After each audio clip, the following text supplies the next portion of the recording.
Hey guys, welcome back here to the Fishing Teacher, and appreciate you guys swinging by the channel today to check the episode out.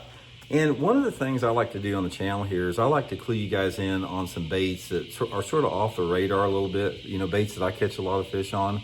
There are so many out there, guys. It's just like if you go to a tackle store, it's like, where do you begin with? You can't try everything. And even in my situation, a lot of the stuff I learn about, I hear from buddies of mine that I've never even tried it before, but they say, hey man, I've been catching them on this bait, works really good, and that's how I learn a lot. But one of the ones I want to show you today, guys, is actually one that I did figure out and try myself. We're going to be talking about the Zoom Big Dead Ringer, guys. 8-inch Big Dead Ringer. This thing is freaking unbelievable in the situation I'm going to describe today.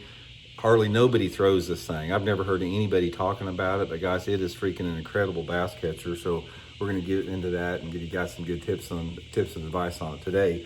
And also, guys, I will put the Zoom Big Dead Ringer link in my Tackle Warehouse link in this video description if you guys would like to order a couple bags of them. There's really only 2 colors that you need, guys. Get you some June bug here and get you some green pumpkin.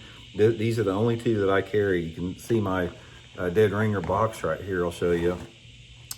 That's the only 2 colors I got in there, and I'll describe why in today's video, why that's really the only 2 colors that you need. So we'll get into that. Also, guys, before we get started, one quick reminder, just wanted to let you guys know that all through the month of August, Cast King has got their special going on this Finesse bait cast reel. This is the Kestrel Ultimate. It's designed to cast light line and light lures. So if you don't like to use spin and tackle that great and you want a reel that does not backlash and will cast lures down to 1/16 of an ounce because of the horizontal line guide and the special braking system, this Kestrel Ultimate will do that. Super light, guys. It only weighs just a few ounces. It's light as a feather, built for stout, designed specifically for like small crankbaits, small jerkbait, shaky heads.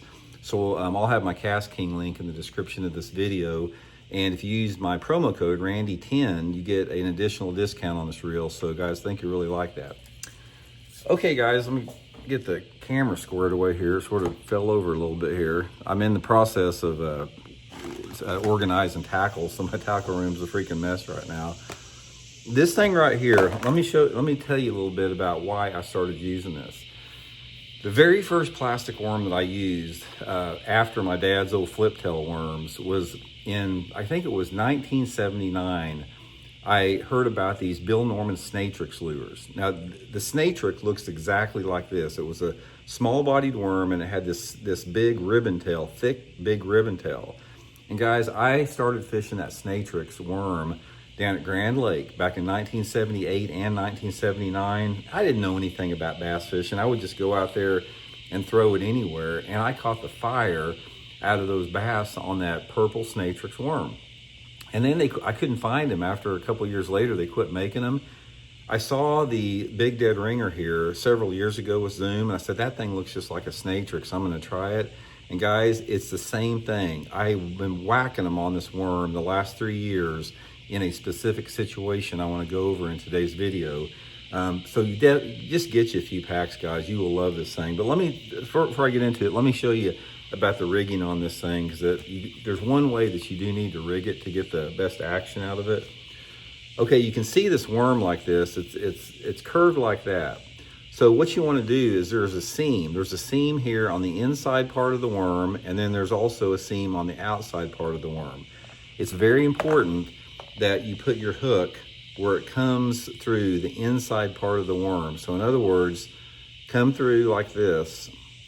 Usually use like a 3/0 straight shank Gamakatsu G Finesse.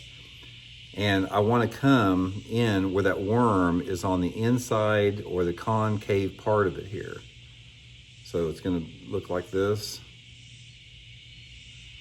And another thing about this worm is I normally like a 3/16 or 1/8 ounce sinker on my worm fishing, but this curly tail here slows it down quite a bit.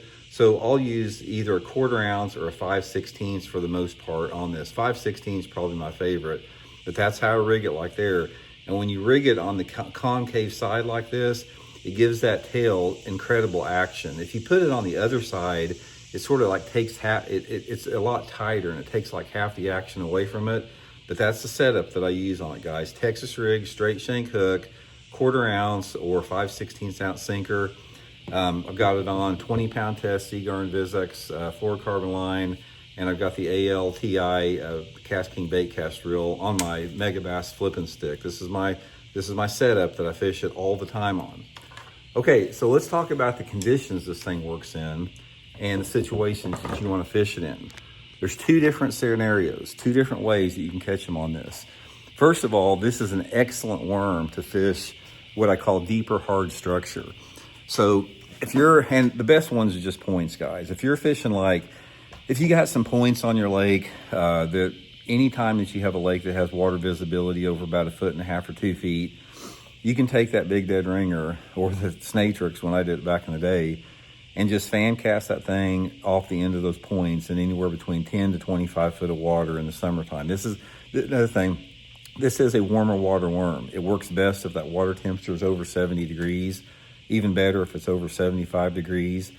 Put it on that 5/16 ounce sinker, and I will go down a little bit lighter line. I'll usually use the 15-pound test Seaguar in Vizex if I'm fishing deeper off the points, and just fish around that point ends and sides. On the drop off, if there's a brush pile down there, it's a really good hard structure place. Same with ledges or drop offs. If you guys fish the TVA lakes or something, really good for ledges and drop offs.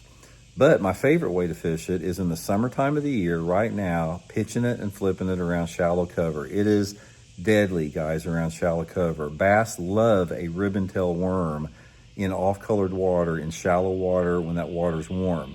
So what I'm looking for in this, I'm looking for specifically water visibilities anywhere between, say, 8 inches of visibility up to a maximum of about 3 feet. If the water visibility is 2 foot or greater, I'm using that green pumpkin color. If the water visibility is under 2 foot, I'm usually using the June bug.